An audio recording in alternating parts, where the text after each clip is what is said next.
Hey guys, it's Dr. Kresimir. I'm a chiropractor here in London, Ontario, Canada, and today we're going to be talking about shoulder external rotation and how to fix it if this is something that you have been experiencing trouble with. Now, before I get started, your shoulder, so we're going to be looking at my right shoulder for the purpose of the video. Your shoulder is the most mobile joint in the body, and because of its mobility, your body has had to sacrifice stability. So the fact that the shoulder is so mobile, it's almost 180 degrees of range of motion, means that a lot of it is held together by muscle, whereas other joints in your body, like your hip or your spine, it's more of a bone-on-bone contact. So the shoulder is the most injured joint in your body. And with that being said, if you're going through any of these exercises and anything does not feel right, please stop immediately and contact your healthcare provider. It is always a good idea to get some diagnostic information to know exactly what's up before you continue. But with that being said, the trouble when we're speaking with external rotation, and oftentimes external rotation is, so if we're looking at this arm, this would be internal, and I'm exaggerating of course, but this is internal rotation of your shoulder, and this is external rotation of your shoulder like this. So of course, this is the range of motion when we go from in out like this, but the issue is our shoulder just doesn't move in this direction. Our shoulder moves in this direction. We can externally rotate over our head. And in order to develop and get back to a completely normal and healthy shoulder, we're gonna have to train external range of motion in all of these different areas. Now, the number one contributor to poor external range of motion is we spend a lot of our time in internal range of motion. So it's not just that we're sitting with slumped backs and forward heads. When we're in this position, oftentimes what happens with our shoulders is they internally rotate like this. So we have this position where these external rotators back here become really stretched and weak, and these muscles on the inside of our shoulder become very tight.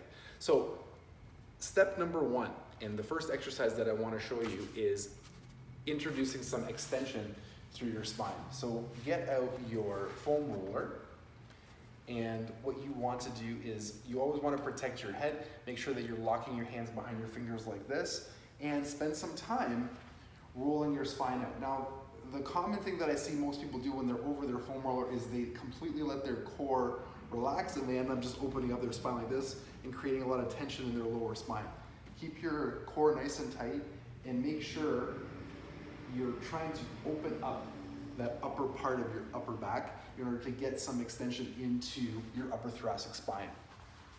Please see your chiropractor as well, because if there's any issues, movement issues with your upper thoracic spine, a chiropractic correction or adjustment can also help. So that's exercise number one. Exercise number two is using a ball. So the area that we're gonna be targeting, most people, when I tell them to use the lacrosse ball, or in this case the baseball on their back, they're too close to your spine. Your shoulder external rotators, if you can feel that large bump, that's the spine of your scapula, your shoulder external rotators start there and then come towards your armpit. So when you're breaking up the scar tissue, and I'll move over here so you can see it in this area, you want the ball, you want it to be almost on your side like this. And of course, this is gonna feel very painful when you get the right spot. So have a way to keep the pressure off the ball. But essentially what you're gonna be doing is rolling around in these areas, and every time you find one of those spots where you can feel pain, you don't want to produce too much pain. Some slight discomfort is okay, but sticking the ball in that area will help break down the scar tissue, which will help restore at least some range of motion to that muscle. And the last exercise that I'm going to show you, and by the way, shoulder external rotation is just the beginning of fixing your shoulder. These are some exercises to get you started. This is far from a complete guide with this, but you're going to need an exercise band. And now you can see with me, I have anchored this to a chair using a weight. I do not recommend this as your anchoring, and in fact, I'm not going to be pulling on the band with full tension. If you're going to be using a band like this, please anchor it to somewhere safe. I set this up just so I can show you. So the exercises that we're going to want to be doing is, number one, making sure that we can get our shoulder overhead.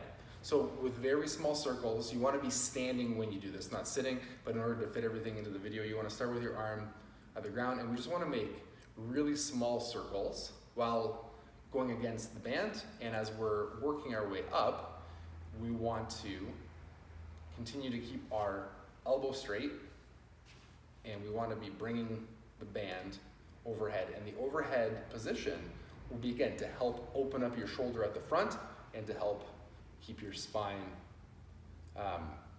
nice and straight. And the other thing that we're going to want to do is just simply put a little bit of extension into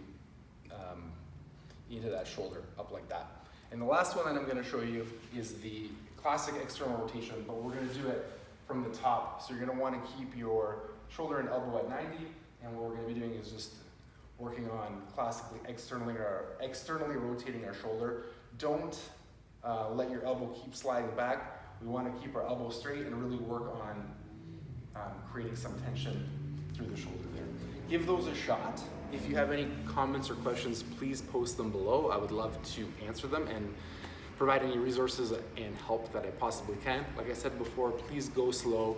If something doesn't feel right, stop. And if you're going to be using a band, make sure you anchor it somewhere safe.